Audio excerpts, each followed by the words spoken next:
mga pinakasuplado na ibon sa Pilipinas. Yung tipong ibon na ayaw sa tao at ayaw magpaistorbo. Pinoy's World TV.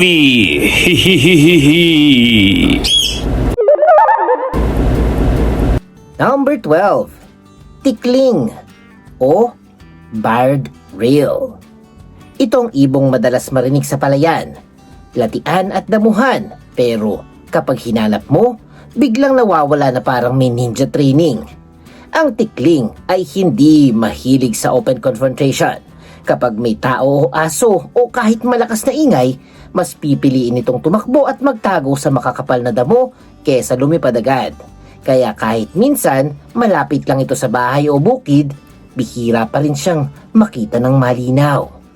Interesting fact, sa pangalan ng ibong ito, nanggaling ang sikat na sayaw na tinikling. Imitasyon daw ito ng galaw ng tikling habang umiiwas sa bitag at tumatakbo sa pagitan ng mga sanga o kawayan. Kaya kung may ibong marunong umiwas sa drama, ito na yon. Hindi ito sobrang rare pero sa pagiging mailap at mabilis magtago, pasok ito sa listahan ng mga ayaw makihalubilo. Number 11. White-breasted waterhen.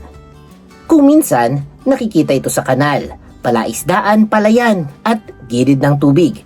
Pero huwag kang magkakamaling isipin na friendly siya dahil malapit siya sa tao. Ang ibong ito, parang kapitbahay na nakikita mo lang saglit-saglit. Tapos pagtingin mo, biglang wala na agad at pumasok na sa bahay. Kapag napansin niyang may tao, mabilis itong tatakbo papunta sa halaman o mga makakapal na damo. May kakaiba rin itong boses, malakas at minsang parang nagrereklamo, lalo na sa gabi o madaling araw. Pero kahit maingay, hindi ibig sabihin gusto niyang magpakita. Vocal siya pero private pa rin ang lifestyle. Ang ibong ito ay magandang halimbawa ng ibong kayang mabuhay malapit sa tao pero ayaw talagang masyadong lapitan nito. Number 10. Philippine Nightjar. Ito ang ibon na parang may sariling curfew. Tulog o nakatago sa araw, tapos active kapag gabi. Ang ibon na ito ay mas gumagalaw at nanguhuli ng insekto sa gabi. Sa araw naman, halos hindi mo itong mapapansin dahil ang kulay nito ay parang tuyong dahon, lupa o balat ng puno. Kapag nakadapo sa lupa o sanga, parang parte lang siya ng paligid. Kaya kung may award sa "Huwag mo kong pansinin", malakas ang laban ng ibon na ito. Hindi siya kailangan tumakbo agad dahil nakacamouflage siya. Sure na sure ang win niya dito. Hindi ito suplado dahil maarte. Suplado siya dahil ang best defense niya ay invisibility. Kapag hindi mo siya nakita, hindi mo siya magugulo. Number 9. White-eared brown dove. Ito'y isang endemic dove sa Pilipinas. Ibig sabihin, dito lang talaga ito natural na matatagpuan. Hindi ito katulad ng karaniwang kalapati sa plaza na sanay sa tao at minsan pa nga lumalapit kapag may pagkain. Ang ibong ito forest type. Mas gusto nito ang tahimik na gubat, puno at lugar na hindi masyadong ginagalaw ng tao. Dahil brownish ang kulay nito, mahusay itong magtago sa mga sanga at dahon. Hindi siya ibong sisigaw para mapansin. Kadalasan, maririnig mo muna ang tunog bago mo makita kung nasaan siya. Ang pagiging mailap nito paalala na hindi lahat ng dove ay pang parke. May mga kalapati rin na mas gusto ang katahimikan ng kagubatan kesa sa mga tao. Number 8. Luzon Bleeding Heart. Isa ito sa pinaka-kakaibang kalapati sa mundo dahil may pulang marka ito sa dibdib na parang sugat o patak ng dugo. Pero kahit napaka-striking ng itsura nito, hindi siya mahilig magpa-picture. Ground-dwelling bird ito. Ibig sabihin, madalas sa sahig ng gubat naghahanap ng pagkain tulad ng buto, prutas, at maliliit na invertebrates. Ang problema, kapag nasa forest floor ka, marami kang kailangang iwasan. Mga predators, tao, panguhuli, at pagkasira ng tirahan. Kaya natural sa kanya ang maging tahimik at mailap. Hindi ito ibong lalapit sa tao. Mas pipiliin itong lumakad sa ilalim ng makakapal na halaman at mawala bago mo pa makuha ang camera mo. Ang pinaka-interesting dito, kahit mukha siyang dramatic dahil sa bleeding heart mark, ang lifestyle niya ay low profile. Parang artista ang itsura pero ayaw talaga sa spotlight. Number 7. Philippine Serpent Eagle. Isa itong endemic raptor sa Pilipinas at kilala sa pagkain ng ahas, butiki at iba pang maliliit na hayop. Bilang isang bird of prey, hindi ito ibong mahilig makisama sa grupo. Kadalasan, mag-isa o pares lang ang makikita nyo. Nakadapo ito sa matataas na puno, tahimik na nagmamasid, naghihintay ng tamang pagkakataon para manghuli ng pagkain. May distinctive call ito na minsang maririnig sa forested areas, pero makita ng malapitan, ibang usapan yon. Kapag may tao o istorbo, lilipat ito sa mas mataas o mas tahimik na lugar. Ang suplado factor nito ay nasa pagiging predator niya. Hindi siya naghahanap ng barkada, hindi siya naghahanap ng pansin. Ang hanap niya ay pagkain, teritoryo at katahimikan. Number 6. Palawan Peacock Pheasant o Tandikan. Isa ito sa pinakamagandang ibon sa Pilipinas. Ang lalaki nito may makukulay na parang mata sa balahibo na halos kahawig ng peacock effect. Pero ito ang twist, kahit napakaganda, sobrang mahiyain at mailap nito. Endemic ito sa Palawan at karaniwang nasa lowland forests. Ground bird ito, kaya mas madalas itong naglalakad sa sahig ng gubat kesa lumipad ng mataas. Kapag nakaramdam ng danger, hindi ito magpapasikat. Tatahimik itong lalayo at maglalaho sa halaman.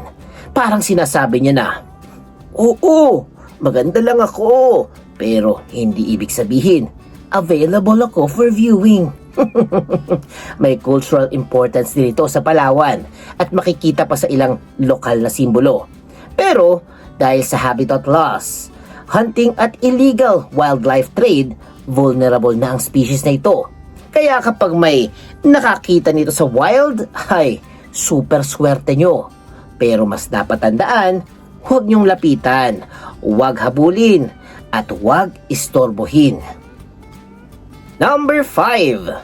Philippine Frogmouth. Sa pangalan pa lang, kakaiba na. Tinatawag itong frogmouth dahil malapad ang bibig nito na may bagay sa paghuhuli ng malalaking insekto tulad ng kuliglig, beetle at grasshopper. Pero ang dahilan kung bakit ito pasok sa listahan, master ito ng pagtatago. Nocturnal ito, kaya sa gabi rin aktibo. Sa araw, nakadapo lang ito sa tahimik na puno at halos hindi gumagalaw. Dahil ang balahibo nito ay parang balat ng puno o tuyong sanga, pwede kang tumingin mismo sa kanya at hindi mo pa rin siya napapansin. Hindi ito social butterfly, hindi rin ito maingay na parang maya. Tahimik lang siya, tago at parang may sariling mundo. Ang Philippine Frogmouth ay reminder na sa kalikasan, hindi laging kailangan maging mabilis para makaiwas. Minsan, kailangan mo lang maging mukhang sanga. Number 4. Philippine Eagle Owl. Isa ito sa pinakamalalaking kwago sa Pilipinas at dahil nocturnal din, bihira itong makita ng ordinaryong tao. Malaki ang mata, malakas ang kuko at seryoso ang dating. Kapag nakita mo sa dilim, parang boss ng kagubatan. Pero hindi ito ibong gusto mong makasalamuha. Mas gusto nito ang forested areas, tahimik na lugar at oras na wala nang masyadong gumagalaw na tao. Ang mga owl ay kadalasang teritorial. Kapag may sariling hunting area, hindi nila kailangan ng maraming kasama. Tahimik lang silang manghuhuli ng daga, ibon o iba pang maliliit na hayop. Kaya kung may ibong mukhang laging bad mood, ito yon. Pero sa totoo lang, hindi siya masungit. Focus lang siya. Hunter sa gabi at ayaw niya ng unnecessary interaction. Number 3. Rufus Hornbill or Kalaw. Ito ang isa sa pinaka-iconic na ibon sa Pilipinas. Malaki, maingay at may napaka-impressive na tuka at kask. Pero kahit malakas ang boses nito, hindi ibig sabihin na friendly siya sa tao. Ang kalaw ay forest-dependent bird. Kailangan ito ng malalaking puno, lalo na sa nesting. Kapag panahon ng pagpaparami, ang female hornbill ay pumapasok sa tree cavity at halos kinukulong ang sarili sa loob ng maraming buwan, habang ang male ay naghahatid ng pagkain sa maliit na butas. Imagine di fam, habang maraming ibon ang gumagawa lang ng simpleng pugad, ang kalaw ay may sariling private room sa puno kung saan may privacy. Dahil sensitibo sila sa pagkawala ng malalaking puno, apektado sila kapag nasisira ang old growth forest. Kaya ang pagiging mailap ng kalaw ay konektado rin sa pangailangan nila ng malinis, tahimik at buo pang tirahan. Maingay siya, oo, pero hindi siya pang crowd. Panggubat siya, okay? Number 2. Philippine Hawk Eagle. Isa itong makapangyarihang raptor na endemic sa Pilipinas. Hindi man kasing sikat ng Philippine Eagle, isa rin itong seryosong predator sa kagubatan. Ang ibong ito ay hindi ibong makikita mong nakikipaggrupo sa kawad ng kuryente. Nasa forest canopy ito, nagmamasid, nangangaso at nagbabantay ng teritoryo. Kumakain ito ng mga ibon, mammals at reptiles at iba pang prey na mauhuli sa gubat. Dahil predator siya, natural na solitary o pares lang ang galaw. Hindi niya kailangan ng maraming kasama. Sa mundo niya, teritoryo ang mahalaga.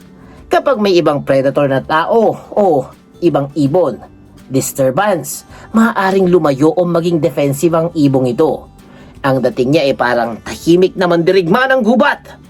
Hindi palagi nagpapakita, pero kapag nakita mo, alam mong nasa presensya ka ng isang top hunter. And at number 1, Philippine Eagle. Siyempre, hindi ito mawawala. Kung suplado ang ibig sabihin ayaw sa istorbo, ayaw sa siksikan at kailangan ng napakalawak na sariling space, walang tatalo rito. Ang Philippine Eagle ay isa sa pinakamalalaki at pinakabihirang agila sa mundo. Matatagpuan lamang ito sa ilang kagubatan sa Luzon, Samar, Leyte at Mindanao. Hindi ito ibong basta makikita sa tabi-tabi. Kailangan ito ng malawak na forest territory para makapanghuli at makapagpaparami. Isang pares ng Philippine Eagle ay nangangailangan ng napakalaking area, kaya kapag nasira ang gubat, hindi lang bahay ang nawawala sa kanila, buong mundo nila ang nababawasan. Kumakain ito ng iba't ibang prey tulad ng flying lemur, unggoy, ibon, reptiles at iba pang hayop, depende sa lugar.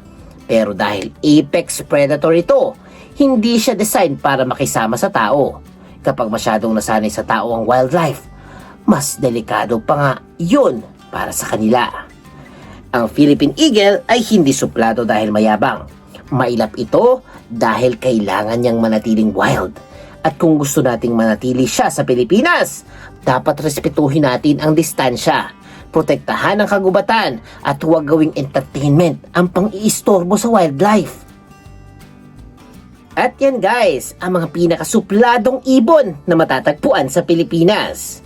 Ano guys, meron ba kayong alam na supladong ibon pero hindi nasama sa listahan? I-comment nyo na below. At syempre, huwag nyo naman kalimutan mag-like, mag-share, mag-comment at mag-subscribe sa ating maliit na channel. Kasi, may Pinoy dyan, may Pinoy doon, may Pinoy din dito. At syempre, may Pinoy's World TV. Mag-subscribe, like, share, and comment na lang ha. Goodbye guys!